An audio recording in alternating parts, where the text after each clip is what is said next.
Hello everyone, welcome back to geography competitive study. आज से हम स्टार्ट कर रहे हैं ज्योग्राफी प्रैक्टिस सेट पार्ट 1, जिसमें हम इम्पोर्टेंट एग्जाम ओरिएंटेड क्वेश्चंस को सॉल्व करेंगे और हर क्वेश्चन का एक शॉर्ट एक्सप्लेनेशन देने की हम कोशिश करेंगे। देखिए, इसमें हम इस सीरीज़ में हम ज़्यादा से ज़्यादा जो क्वेश्चन ज्योग्राफी रिलेटेड क्वेश्चंस हैं जो यूजीसी नेट में पूछे गए हैं या अदर असिस्टेंट प्रोफेसर एग्जाम्स में पूछे गए हैं उनको हम प्रैक्टिस करेंगे। ठीक है, तो चलिए आज की क्लास स्टार्ट करते हैं हमारे पहले प्रश्न के साथ। विच one of the following is not hypothesis for the origin of the अर्थ? निम्नलिखित में से कौन पृथ्वी की उत्पत्ति का सिद्धांत नहीं है? ध्यान दीजिए, नहीं की बात कर रहा है। ठीक है, तो पहला जो ऑप्शन है नेबुलर हाइपोथेसिस, सेकेंड ऑप्शन है B big bang theory, and next option है tidal hypothesis, and D option है ऑर्गेनिक इवैल्यूएशन थ्योरी। तो जो इसका राइट आंसर है वो डी होने वाला है, क्योंकि जो ऑर्गेनिक इवैल्यूएशन थ्योरी है वो पृथ्वी या ब्रह्मांड की उत्पत्ति से रिलेटेड नहीं है। ये थ्योरी बताती है कि समय के साथ जो लिविंग ऑर्गेनिज्म है उसमें किस प्रकार से उनका इवैल्यूएशन होता है, उत्पत्ति कैसे होती है। इसलिए इसका जो राइट आंसर होगा organic evaluation theory, D option से होगा। नेक्स्ट जो इम्पोर्टेंट क्वेश्चन है, who propose the nebular hypothesis?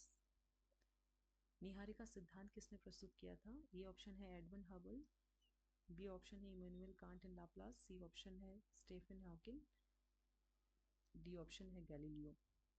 इसका जो राइट आंसर होने वाला है इमैनुअल कांट।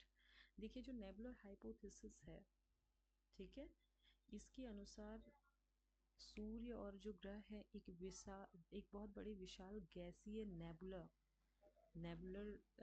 नेबुला से विकसित हुए हैं। और जो लाप्लास और कांट हैं इन्हें नेबुलर हाइपोथेसिस से कनेक्ट किया जाता है। ठीक है, तो इसका राइट आंसर होगा बी। सी सॉरी, जो क्वेश्चन नंबर थर्ड है, the big bang theory is also known as, big bang सिद्धांत को किस नाम से जाना जाता है? ए ऑप्शन है नेबुलर हाइपोथेसिस, बी ऑप्शन है steady state theory, C option है expanding universe hypothesis, and D option है स्पंदनशील सिद्धांत। इसका आंसर है guys C, expanding universe hypothesis. देखिए, बिग बैंग थ्योरी के अनुसार, जो बिग बैंग थ्योरी दी गई थी इसके अनुसार यूनिवर्स एक बहुत ही डेंस और हॉट स्टेट में था, और इसके बाद ये लगातार क्या हुआ, एक्सपैंड होता गया। ठीक है, एक्सपैंड होता गया ये, इसी वजह से इसे हम क्या कहते हैं, एक्सपैंडिंग यूनिवर्स हाइपोथेसिस भी कहते हैं।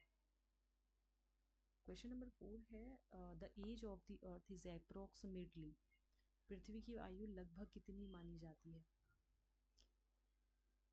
तो इसका राइट आंसर है बी 4.6 बिलियन ईयर। ठीक है, क्वेश्चन नंबर 5 है, what is the average thickness of earth crust, पृथ्वी की भूपर्पटी की औसत जो मोटाई है वो कितनी है? देखिए, इसका जो राइट आंसर है डी 30 से 35 किलोमीटर। क्वेश्चन नंबर 6 है, which of the following is an intrusive volcanic landform? निम्नलिखित में से कौन एक अंतः स्थल ज्वालामुखी क्या है, स्थल रूप है? तो ए ऑप्शन है सील्ड वॉल्केनो, बी ऑप्शन है लावा प्लेटू, सी ऑप्शन है बैथोलिथ, और डी ऑप्शन है कंपोजिट कोन। ठीक है,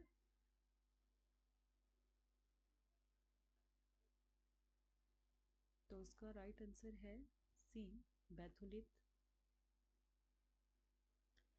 देखिए, इंट्रूसिव लैंडफॉर्म होते क्या है, ये बहुत इंपॉर्टेंट टॉपिक है।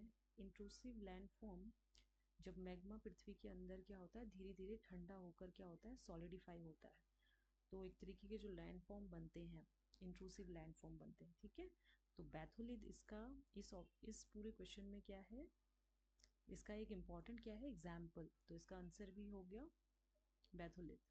क्वेश्चन नंबर 7 है, the boundary between the crust and mantle is called. देखिए, जो हमारी द बाउंड्री है, the boundary between the crust and mantle is called, भूपर्पटी और मेंटल के बीच की सीमा को क्या कहा जाता है? इसका राइट आंसर है क्या है, मोहो डिसकंटिन्यूटी। ए ऑप्शन क्या है, राइट है। ठीक है।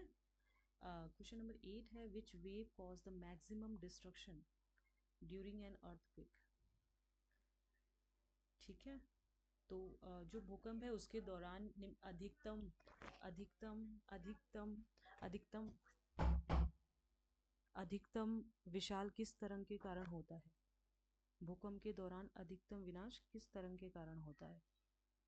ऑप्शन नंबर ए है पी वेव्स, ऑप्शन बी है एस वेव, ऑप्शन सी है surface wave and D option है सेकेंडरी वेव। तो इसका जो राइट आंसर है ये है सरफेस वेव। सरफेस वेव होता क्या है, ठीक है। सरफेस वेव पृथ्वी की जो सरफेस है उसके पास ट्रेवल करती है और अर्थक्वेक के दौरान ये सबसे ज़्यादा जो ग्राउंड मूवमेंट है और डिस्ट्रक्शन है एक तरीके से वो पैदा करती है, इसलिए जो मैक्सिमम डिस्ट्रक्शन है वो हम सरफेस वेव के टाइम पे देखते हैं, राइट। तो राइट आंसर है सी। क्वेश्चन नंबर 9 है, who propose the continental drift theory. जो महाद्वीपीय प्रवाह सिद्धांत है किसने प्रस्तुत किया था। ए ऑप्शन है हैरी हैस, बी ऑप्शन है Alfred Wegener and C option है ऑर्थर होम्स, डी ऑप्शन है टूजो विल्सन। तो इसका जो राइट आंसर है बी, एल्फ्रेड वेगनर। देखिए जो कॉन्टिनेंटल ड्रिफ्ट थ्योरी है वो अल्फ्रेड वेगनर के द्वारा दी गई थी और इनके अनुसार आज जो हम कॉन्टिनेंट्स देख रहे हैं पहले वो एक सुपर कॉन्टिनेंट थे जिसको कंबाइंड में कहा जाता था पेंजिया। पेंजिया के रूप में जुड़े हुए थे सारे कॉन्टिनेंट्स। और कार्बोनिफेरस पीरियड में ये क्या हुआ, इनमें ये एक दूसरे से डिस्ट्रैक्ट हुए या फिर अलग हुए। ठीक है। तो ये सिद्धांत दिया गया था एल्फ्रेड विगनर के द्वारा। क्वेश्चन नंबर 10 है, which of the following land form is associated with conversion boundaries. Conversion निम्नलिखित में से कौन सा स्थल रूप अभिसारी सीमाओं से संबंधित है। ए ऑप्शन है mid oceanic ridge, B option है रिफ्ट वैली, सी ऑप्शन है फोल्ड माउंटेन, डी ऑप्शन है फॉल्ट। इसका जो आंसर है सी, फोल्ड माउंटेन। देखिए कन्वर्जन बाउंड्रीज की यहाँ पे बात की जा रही है। कन्वर्जन बाउंड्री पर टू जो टेक्टोनिक प्लेट्स हैं वो एक दूसरे की तरफ क्या करती है, मूव करती हैं। जब कॉन्टिनेंटल प्लेट्स आपस में कंप्रेस होती हैं तो फोल्डिंग के कारण क्या बनता है, फोल्ड माउंटेन बनते हैं।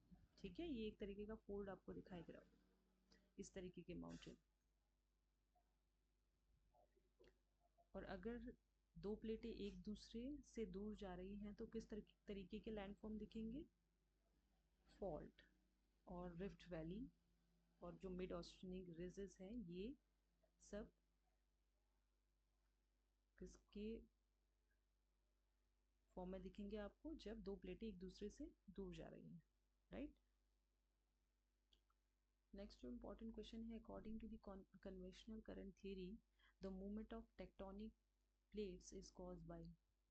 संवहन धारा सिद्धांत के अनुसार विवर्तनिक प्लेट की गति का कारण होता है। ए ऑप्शन है अर्थ रोटेशन, बी ऑप्शन है gravitational pull of moon, C option है heat transfer in the mantle and D option है सिस्मिक एक्टिविटी। इसका जो राइट आंसर है C, heat transfer in the mantle. देखिए अर्थ का जो मेंटल है, अर्थ की 3 लेयर है, crust, mental and core. Sir तो जो अर्थ का मेंटल वाला पोर्शन है उसमें हीट का कारण है कन्वेक्शन कलर। जो हीट की वजह से क्या डेवलप होते हैं, कन्वेक्शन करंट डेवलप होते हैं। और इन करंट्स की जो मूवमेंट है, मूवमेंट को हम क्या कहते हैं, टेक्टोनिक प्लेट्स की मूवमेंट से हम एक तरीके से रिलेट करते हैं। ठीक है, जो ऊपर अर्थ क्रस्ट में जो प्लेट्स हैं वो जो मूवमेंट हो रही है वो इसी कन्वेक्शनल जो करंट्स हैं, कन्वेक्शन करंट हैं, उन्हीं की वजह से क्या होता है, मूवमेंट होता है, जो प्लेट टेक्टोनिक से हम रिलेट करते हैं एक तरीके से। तो इसका जो राइट आंसर होगा हीट ट्रांसफर इन दी मेंटल। क्वेश्चन नंबर 12 है, which type of rock is formed by the cooling and solidification of magma. किस प्रकार की चट्टान मैग्मा के ठंडा होकर ठोस बनने से बनती है? ठीक है, ए ऑप्शन है सेडिमेंट्री रॉक, बी ऑप्शन है इग्नियस रॉक, सी ऑप्शन है metamorphic rock and D option है फॉसिल्स रॉक। इसका जो राइट आंसर है B, igneous rock. Igneous rock को हम प्राइमरी रॉक्स, प्राइमरी चट्टानें भी कहते हैं। ठीक है, जब मैग्मा या जो लावा है वो ठंडा होकर क्या होता है, सॉलिडिफाई होता है, तो इग्नियस रॉक यानी जो आग्नेय चट्टानें हैं वो बनती है। इसलिए जो मैग्मा के कूलिंग और सॉलिडिफिकेशन को हम क्या करते हैं, एक तरीके से इग्नियस रॉक से जोड़ते हैं। ठीक है, B option right. Question number 13 है, which one of the following is not sedimentary rock. निम्नलिखित में से कौन सी चट्टान अवसादी नहीं है? कौन सी क्या है, अवसादी नहीं है? तो पहला ऑप्शन है ए सैंडस्टोन, बी ऑप्शन है सील, सी ऑप्शन है लाइमस्टोन एंड डी ऑप्शन है बेसाल्ट। इसका जो राइट आंसर है डी, बेसाल्ट। जो सैंडस्टोन, सील और लाइमस्टोन है ये क्या है, एग्जाम्पल है किसके, सेडिमेंट्री रॉक के। लेकिन बेसाल्ट क्या है, बेसाल्ट एक इग्नियस रॉक है जो वॉल्केनिक लावा के कूलिंग से बनता है। ठीक है, तो इसलिए इसका आंसर होगा बेसाल्ट।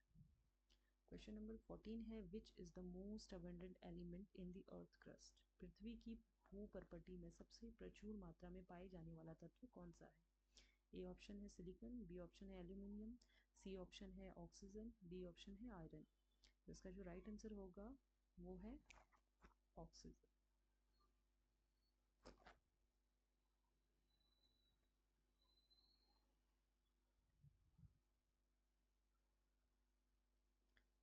देखिए, अर्थ क्रस्ट में सबसे अधिक मात्रा में पाए जाने वाला जो एलिमेंट है वो है ऑक्सीजन।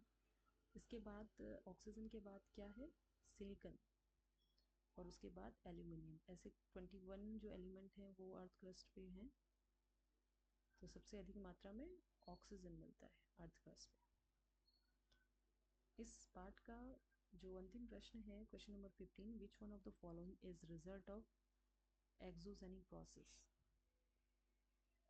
निम्नलिखित में कौन बहिर्जनिक प्रक्रियाओं का परिणाम है? ए ऑप्शन है वॉल्केनिक इरप्शन, बी ऑप्शन है माउंटेन बिल्डिंग, सी ऑप्शन है वेदरिंग एंड डी ऑप्शन है अर्थक्वेक। इसका जो राइट आंसर है वेदरिंग। एक्सोजेनिक प्रोसेस क्या होती है? एक्सोजेनिक प्रोसेस पृथ्वी की सरफेस या सरफेस के पास काम करती है। ठीक है, जैसे वेदरिंग में क्या होता है, रॉक अपने स्थान पर टूटती है या डिसइंटीग्रेट होती है, इसलिए जो वेदरिंग है वो एक इम्पॉर्टेंट एक्सोजेनिक क्या है, प्रोसेस है। ठीक है, चलिए आज की क्लास के ये 15 क्वेश्चंस आपको कैसे लगे कमेंट में ज़रूर बताइए, और चैनल को सब्सक्राइब करना मत भूलिए। ऐसे ही इम्पोर्टेंट क्वेश्चंस के लिए हम मिलते हैं आने वाली अगले पार्ट में, पार्ट नंबर 2। ठीक है, तो नेक्स्ट क्लास होगी हमारी पार्ट नंबर 2, जिसमें कुछ और हम 15 क्वेश्चंस को यहाँ पर सॉल्व करेंगे।